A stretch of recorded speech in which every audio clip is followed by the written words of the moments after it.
Olá pessoal, tudo bem? Dando continuidade aí, né, às aulas de História do Brasil, hoje nós vamos falar sobre o governo de Dom Pedro I, ou seja, o primeiro reinado, certo? Só para a gente dar uma relembrada, para que vocês não percam, né, a nossa linha, nas aulas passadas nós falamos sobre a vinda da família real para o Brasil em 1808, depois nós falamos sobre o período joanino, que foi os 12 anos do governo de Dom João VI aqui no Brasil, e todas as mudanças que ocorreram, né, na cidade do Rio de Janeiro, o tratado que ele assinou com a Inglaterra, beneficiando mais ainda, né, a Inglaterra, e também depois a volta dele para Portugal, porque houve uma ameaça dele perder, se ele não voltasse, né, iria ser feita uma constituição onde iria limitar os seus poderes. Então, de qualquer forma, ele se viu ameaçado e teve que voltar para Portugal. Quando ele voltou, evidente que ele deixou o filho dele aqui, o Dom Pedro, para que não perdesse, obviamente, essa condição da colônia mais rica, ou seja, para que não houvesse nenhum tipo de ameaça à sua colônia, já que já estava praticamente ainda, né, terminando o processo aí de colonização. Então, quando ele voltou, deixou o Dom Pedro I. Aí nós já sabemos, numa outra aula que nós falamos, que foi o processo da independência.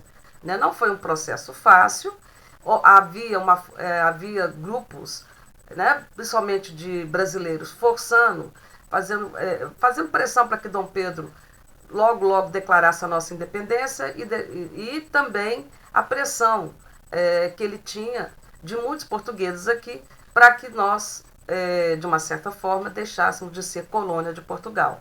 Então, através dessa pressão e de uma série de outros fatores que a gente já falou, Dom Pedro I rompeu com Portugal, porque havia uma ordem para que ele voltasse para Portugal. Ele não cumpriu essa ordem e declarou a nossa independência no dia 7 de setembro de 1822.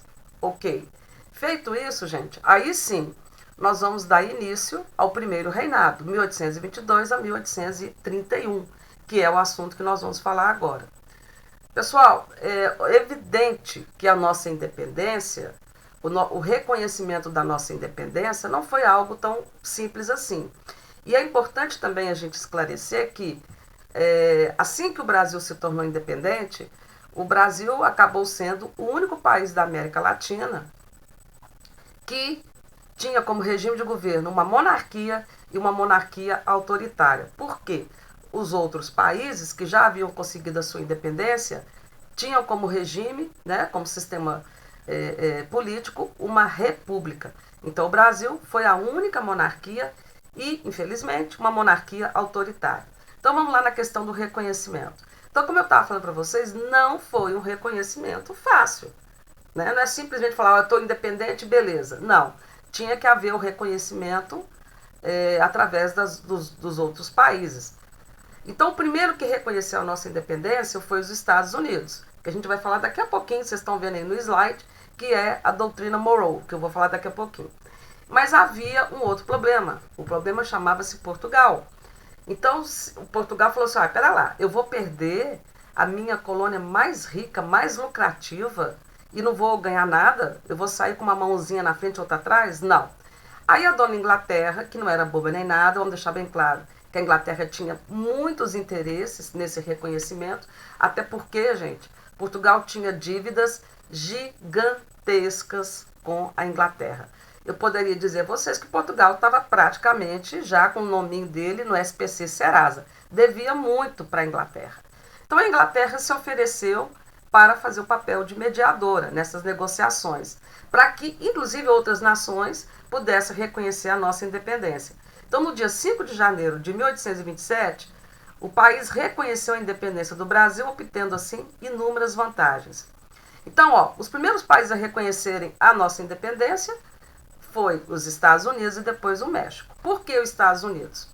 A doutrina Monroe, elaborada em 1823 por James Monroe, presidente dos Estados Unidos, que dizia: a América era para os americanos. Ou seja, havia já também aí uma visão de dominação nos países que haviam se tornado independentes. Então, os Estados Unidos já estavam enxergando longe, obviamente, para também exercer um certo domínio, né? Ou seja, vantagens econômicas aqui.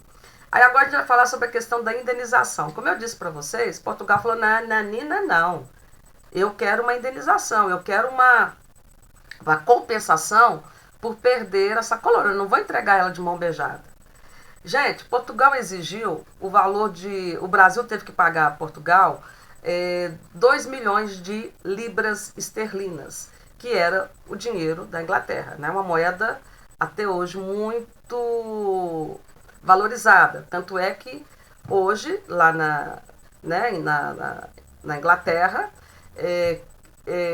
você tem o euro, mas a moeda nunca deixou de existir, que é a libra esterlina, uma moeda valorizada. Então, como Portugal exigiu esse dinheiro, o dinheiro da indenização para reconhecer nossa independência, para vocês terem uma ideia, nem chegou a sair dos cofres ingleses. Quer dizer, a Inglaterra não precisou emprestar essa quantia para Dom Pedro. Por quê? Porque Portugal devia demais para a Inglaterra. Então, na verdade, vamos assim dizer, foi uma amortização da dívida que Portugal tinha com a Inglaterra. Só que aí, gente, tem um pequeno problema, que eu acho que é importante a gente dizer aqui. Vocês vão acompanhar aqui, né, ao longo dessa aula, que o Brasil já nasceu endividado. Então, para o reconhecimento da nossa independência, já, obviamente, teve que pegar empréstimos com a Inglaterra. Ou seja, nós já nascemos uma nação endividada, ok? Então, Dom Pedro recorreu a empréstimos ingleses para pagar a Portugal a indenização exigida. Portanto, o Brasil surgiu como uma nação independente e já com grandes dívidas. E aí tem uma outra coisa que eu queria também enfatizar para vocês, que, feito isso, lógico que a Inglaterra tinha interesses. Evidente, ela não ia emprestar uma grana dessa sem, né, ter recompensa. E uma das exigências foi, Dom Pedro, nós vamos ajeitar aqui sua vida, né, vamos pagar para Portugal, só que o Brasil não podia incentivar, né, e nem sequer liderar nenhum outro país da América Latina a tentar esse processo de a questão da liderar a independência de outras colônias. Então, já tinha aí algumas coisas, tá bom? Bom, vamos ver como é que vai começar o governo de Dom Pedro I. A Assembleia Constituinte é a primeira Constituição do Brasil. Gente, um país que acabou de nascer, ele tem que ter uma Carta Magna. O que é a Carta Magna? É a Constituição, ou seja, uma Constituição que vai estruturar todas as questões desse país, organizar, ou seja, né, o país tem que ter uma Constituição. Então, uma das primeiras medidas tomadas durante o primeiro reinado foi a convocação de uma Assembleia Constituinte. Só que quando Dom Pedro I, em 1823, convocou essa Assembleia, a primeira versão da nossa Constituição, que feita por esses deputados, que ficou conhecida como Constituição da Mandioca, por que esse nome? O documento levava esse nome porque dava direito ao voto somente às pessoas que possuíam uma quantidade específica de terras de cultivo de mandioca. Olha que interessante. Só que essa Constituição, gente, limitava o poder de Dom Pedro I, ou seja, excluía ao máximo a participação política dos portugueses, já que a maioria dos portugueses que estavam aqui no Brasil eram comerciantes. Então, e não atendiam às exigências necessárias para o direito ao voto. Gente, Dom Pedro ficou bravo, ficou pé da vida. Dom Pedro falou, não, essa Constituição para mim não presta. Então, o que ele fez? Aqui a gente já começa a ver algumas questões da sua personalidade. Mandou prender parte dos deputados que estavam escrevendo o documento e interrompeu o processo. Foi chamada a Noite das Prisões, ficou conhecido como Noite da Agonia, e aconteceu em novembro de 1823. Então, o que ele fez? Não concordou, mandou prender os deputados que lá estavam, né, chamado de Noite da Agonia, e aí, em questão de poucos dias, olha que absurdo, Dom Pedro convocou 10 pessoas, logicamente todos ligados a ele, para fazer um outro texto de uma Constituição, né, que foi a nossa primeira Constituição, que foi outorgada pelo Dom Pedro I em 1824. Então, gente, Dom Pedro I não gostou desse rascunho da primeira, prendeu quem estava elaborando, 10 pessoas fizeram uma Constituição no molde dele, ou seja, do jeitinho que ele queria, e em 1824, Dom Pedro I outorgou a primeira Constituição do Brasil. O que vem ser a palavra outorgar? Outorgar significa que ele impôs a Constituição. Outorgar é uma imposição. Promulgar é diferente. Quando a gente promulga alguma coisa, é porque houve o debate, o consenso para que todos os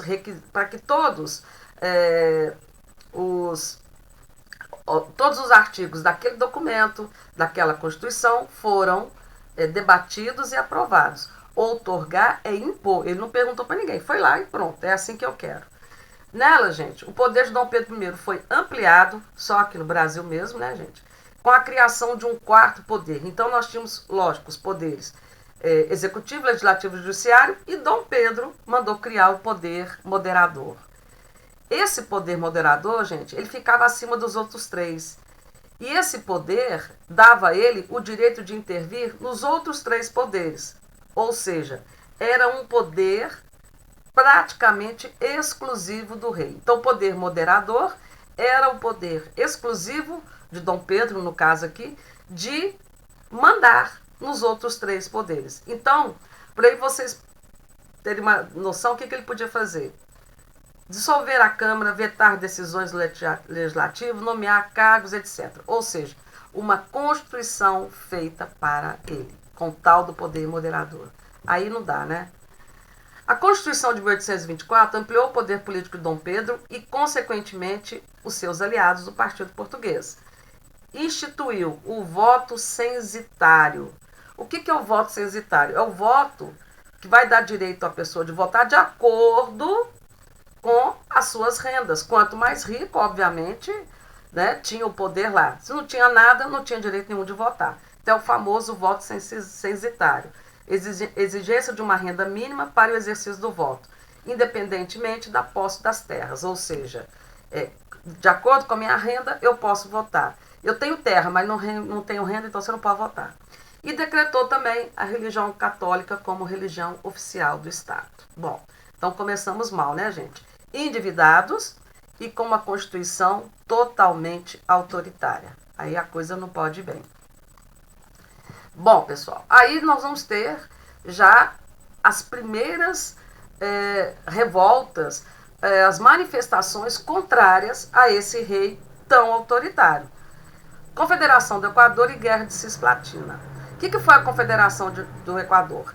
A Constituição de 1824, que atribuiu tantos poderes a Dom Pedro I, foi motivo de muitas insatisfações e gerou rebeliões espalhadas pelo Brasil. Uma das mais conhecidas foi a Confederação do Equador, que aconteceu em Pernambuco e teve como um dos líderes mais famosos o Frei Caneca. Essa rebelião teve influência das ideias liberais, né, do liberalismo, quer dizer, que propunha uma república, não uma monarquia, certo? E também que também já tinha tido influência na Revolução Pernambucana, lá ainda no nosso período de colonização, que também já falava na República. O Frei Caneca foi um grande questionador desse poder absurdo do Dom Pedro I. E foi ele que foi o responsável pelo documento da Confederação do Equador, que previa a emancipação, ou seja, a independência e proclamação de uma República do Norte. Então, gente, essa Confederação do Equador, ela propunha o rompimento imediato em relação à Constituição de 1824 e, principalmente, ela era um caráter separatista. Ela queria formar a República do Nordeste pelos estados de Pernambuco, Ceará, Rio Grande do Norte, entre outros. Lógico, né, gente? Pergunta se Dom Pedro não ficou também bravo. Então ele vai reagir, evidente, né? Ainda mais uma rebelião que questionava o seu poder e principalmente falava em poder nessa questão dessa separação em relação ao Brasil e com o poder e com o sistema de república. Com o tempo, essa rebelião acaba por virar também popular e exigir outras coisas, além da proclamação da República do Nordeste, o que acabou afastando os proprietários de terra. Por quê? Os proprietários de terras também já estavam de saco cheio de tanto privilégio para os comerciantes portugueses. Então, na verdade, gente, eles também, no início, deram a maior força, né? Colocaram aí a maior pilha nessa rebelião. Só que quando Frei Caneca percebeu o tamanho que essa rebelião, a proporção que que essa rebelião estava tomando, falou também aí de questões sérias, como a questão da escravidão, né? Então aí o que aconteceu? Os proprietários de terras simplesmente se afastaram. Aí o que aconteceu? Quando os proprietários de terras se afastaram, facilitou Dom Pedro I, para variar, né? Pegou mais um empréstimo com a Inglaterra e mandou tropas para acabar com a rebelião. Então, essa rebelião foi extinguida por Dom Pedro e facilitou aí a vitória do exército de Dom Pedro sobre a revolta. Houve uma violenta repressão. Dom Pedro simplesmente mandou enforcar Frei Caneca. O Frei Caneca, os 3 principais líderes foram presos, né? Não precisa nem dizer que foi julgado e condenado, porque praticamente não havia julgamento, né? Já estava com a sentença pronta. E o Frei Caneca foi condenado à forca, e isso vai causar mais insatisfação para as pessoas, principalmente da região do Nordeste. A violenta repressão e a amplitude de seu poder começaram a gerar descontentamento da população com seu governante. Agora a gente vai falar sobre a Guerra de Cisplatina. Gente, a Guerra de Cisplatina, deixa eu explicar. A Cisplatina hoje seria a região ali do Uruguai. Na época de Dom João VI, quando Dom João VI estava no Brasil aqui, no período joanino, o Dom Pedro se envolveu nesse conflito e ele invadiu, na verdade, né? Ele invadiu e mandou anexar o que seria hoje o atual Uruguai ao território brasileiro. Então, é justamente, novamente, nessa região que vai haver um problema. Algumas questões externas contribuíram para que Dom Pedro I construísse a imagem negativa junto ao povo que governava. Uma dessas questões foi a Guerra de Cisplatina, que foi entre 1825 e 1828, 3 anos de guerra. No contexto das independências, na América, a região da Cisplatina, que no período pertencia ao Brasil, começa a lutar pela sua independência. A Argentina, lógico, a gente tinha que ser a Argentina, dá a maior força para que o Uruguai conseguisse se tornar independente do Brasil. Então a Argentina dá força, apoia o movimento e só que a Argentina, deixa eu explicar aqui uma coisa para vocês. A Argentina não deu força lá para a Cisplatina, que seria hoje o atual Uruguai, tipo assim, ó, tadinho de vocês, eu sou o principal rival do Brasil, então tem uma rivalidade imensa com o Brasil, então eu vou ajudar vocês aí para se tornar independentes aí do Brasil. Não é isso não. A Argentina ajudou porque tinha interesse em anexar essa região da Cisplatina hoje, né, o Uruguai, ao seu território. Então também, né, tinha interesse. Né, muito amiga. Bom, o conflito envolveu a Cisplatina, o Uruguai, e a Argentina e o Brasil. Acabou por gerar imensos gastos financeiros para o Brasil, além de centenas de mortes, o que aumentou ainda mais a impopularidade de Dom Pedro I com a população brasileira. Gente, essa guerra trouxe custos. O Brasil lembra bem, o Brasil já estava endividado lá no início e foi pegando mais empréstimos. Então, essa guerra da Cisplatina, o Dom Pedro I pegou mais empréstimos ainda, ou seja, a dívida foi virando uma bola de neve. Imagina como é que estava a nossa situação. Por fim, a Guerra da Cisplatina foi resolvida com a interferência de quem? Diplomática da Inglaterra, e que ficou definido a independência da região, e que deu origem a um novo país, no caso, o Uruguai. Então aqui nós temos uma imagem, lógico que é uma pintura, que foi aqui o enforcamento do Frei Caneca. E aqui nós temos uma outra imagem, que seria aí a Guerra da Cisplatina, certo? Pessoal, Dom Pedro I já estava com o filme queimado. Então havia a questão dos gastos, a questão do seu autoritarismo, a questão de como ele conduziu a Confederação do Equador, no qual ele, né, mandou enforcar um religioso. Então, assim, a situação dele estava boa, não. O filme dele estava queimado.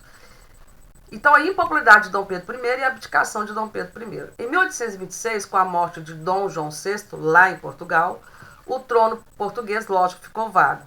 E pela linha de sucessão, que é o filho mais velho, quem deveria de assumir seria Dom Pedro. Só que ele pensou assim, eu não vou para lá, eu quero ficar aqui. E aí ele tentou resolver isso entregando o trono para sua filha, Dona Maria da Glória. Só que Dom Miguel, irmão mais novo de Dom I, dá uma de Miguel mesmo, e promove um golpe para tentar impedir que a sua sobrinha assumisse o poder.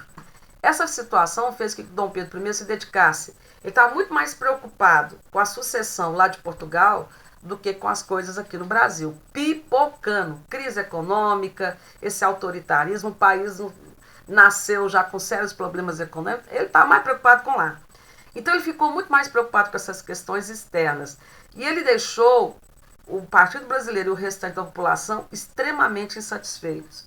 Aqui a gente vai falar das principais características negativas de Dom Pedro I. Ele era autoritário, demonstrou uma incompetência administrativa terrível, teimoso, e isso desgastou ainda mais a sua popularidade. Pessoal, vocês podem até estar pensando na novela que está passando aí de novo, né? Reprisando o Novo Mundo. Ali tem muita coisa de história, é até bem legal a novela, né? Dom Pedro lá, a Leopoldina, mas é uma ficção, então tem muita coisa que não aconteceu. Mas de qualquer forma, tem boa parte da novela, ela é baseada em fatos como esses que a gente está contando aqui para vocês, tá bom? Abdicação de Dom Pedro I. Gente, o filme de Dom Pedro já estava queimado. E aí, um jornalista que era o principal crítico ao governo de Dom Pedro I, um paulista chamado Líbero Padaró, ele foi assassinado. Ele era um jornalista e metia o cacete de Dom Pedro I pela questão do seu autoritarismo. Sendo assim, surgem rumores que Dom Pedro teria mandado matar o jornalista. Gente, na verdade, ele não mandou matar, não. Né? Mas vocês já viram, né? Criou a fama, deitou na cama. Então, não adiantava falar que não tinha sido ele. Então, Dom Pedro I resolveu fazer uma viagem pelo país. Ele falou, não, eu vou dar uma passeada aí para melhorar a minha imagem, né? Como bom político. Vou lá beijar umas criancinhas, vou ver o que acontece. Só que ele enfrentou um total frieza e desprezo das pessoas. E por onde ele passava, as vaias aconteciam.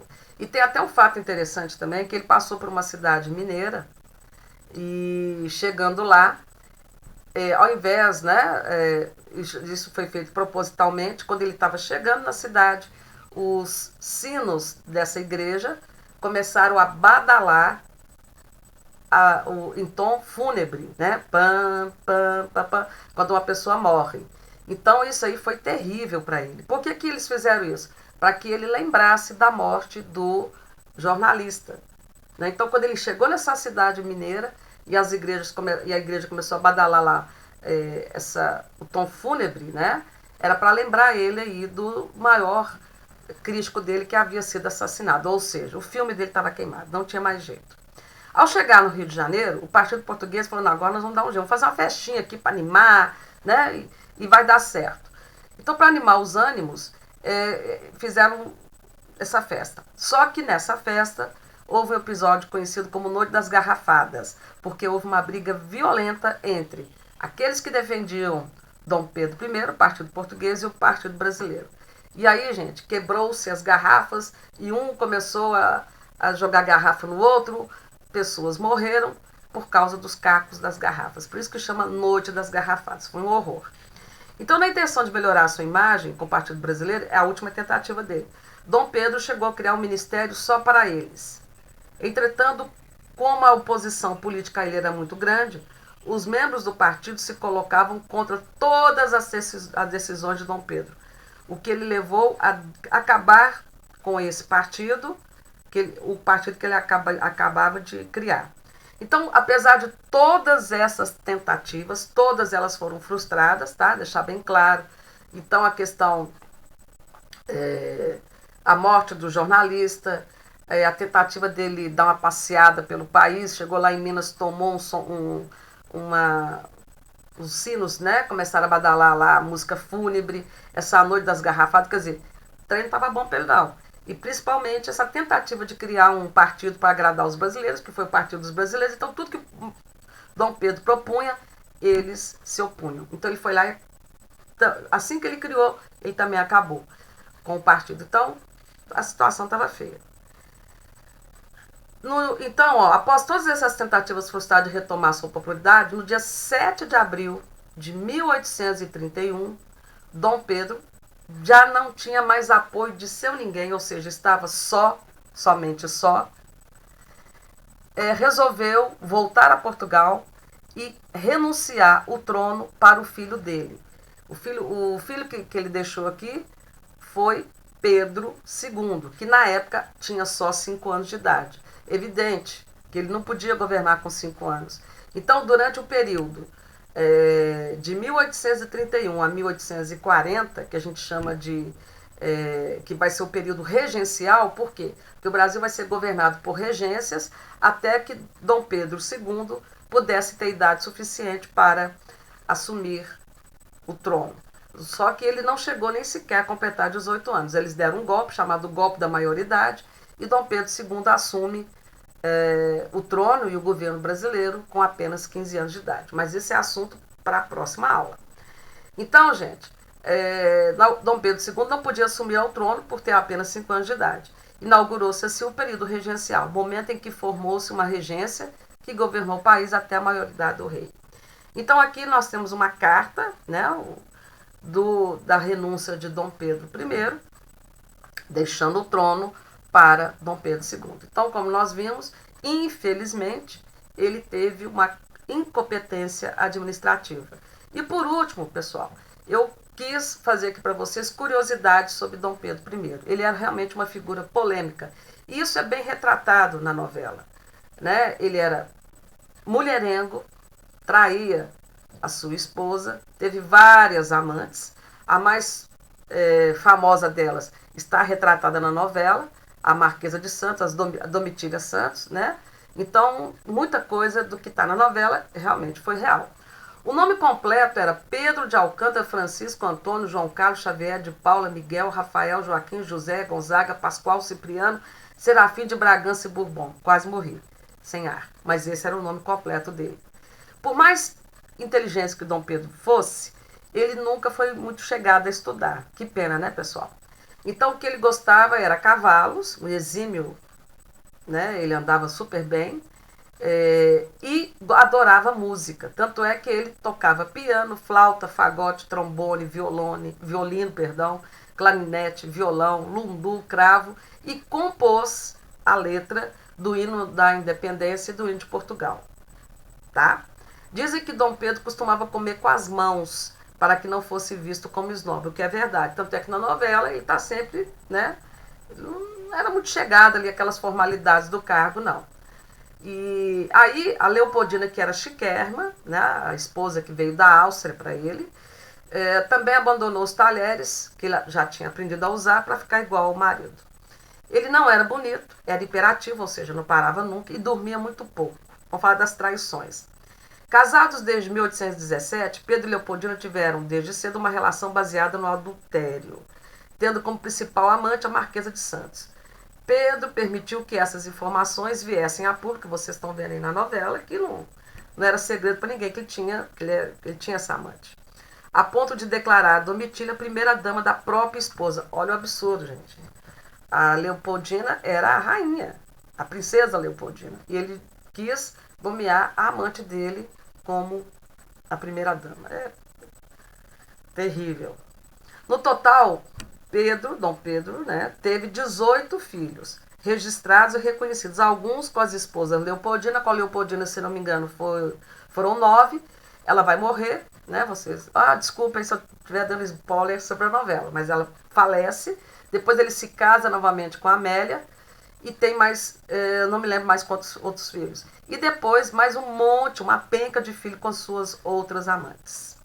Então, um homem terrível, né? Gostava de saracotear. Morte. Após a realização de uma autópsia no corpo de Dom Pedro. Aliás, gente, Dom Pedro morreu com apenas 36 anos de idade, hein? Morreu muito novo.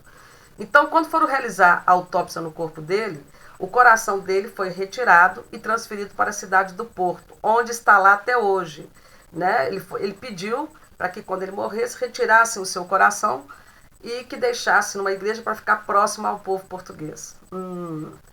Tá bom? Então, o coração dele está lá até hoje, preservado, lógico, né? em formol e outras substâncias, em Porto. Já o esqueleto esteve em Portugal até 1972 e depois veio definitivamente para o Brasil no 60º da independência brasileira. Hoje ele está no Monumento à Independência em São Paulo, junto com os outros familiares. Morreu aos 36 anos, em 24 de setembro de 1834, no mesmo quarto onde nasceu. Morreu de tuberculose. Gente, uma outra, para a gente fechar aqui, uma outra curiosidade sobre Dom Pedro. Dizem que quando os médicos foram fazer a autópsia de Dom Pedro, inclusive até para retirar o coração que ele havia pedido, os médicos ficaram abismados do quanto o corpo de Dom Pedro estava doente, ou seja, como os órgãos todos estavam envelhecidos. Então, como ele levava uma vida muito desregrada, eu já falei para vocês, muitas amantes, gostava do goró, dormia pouco, isso prejudicou consideravelmente a sua saúde. Era um homem muito novo, com doenças e com os órgãos totalmente já detonados por essa vida desenfreada aí que ele levou, tá bom? Então, eu espero que vocês tenham gostado, né? Assistam aí, não estou fazendo propaganda da Globo, não, mas quem quiser acompanhar a novela para direitinho aqui, ver como é que ficou na aula, é legal. E na próxima aula, dando sequência aí, nós vamos falar sobre o período regencial, tá bom? Então, um grande abraço para vocês e até a próxima.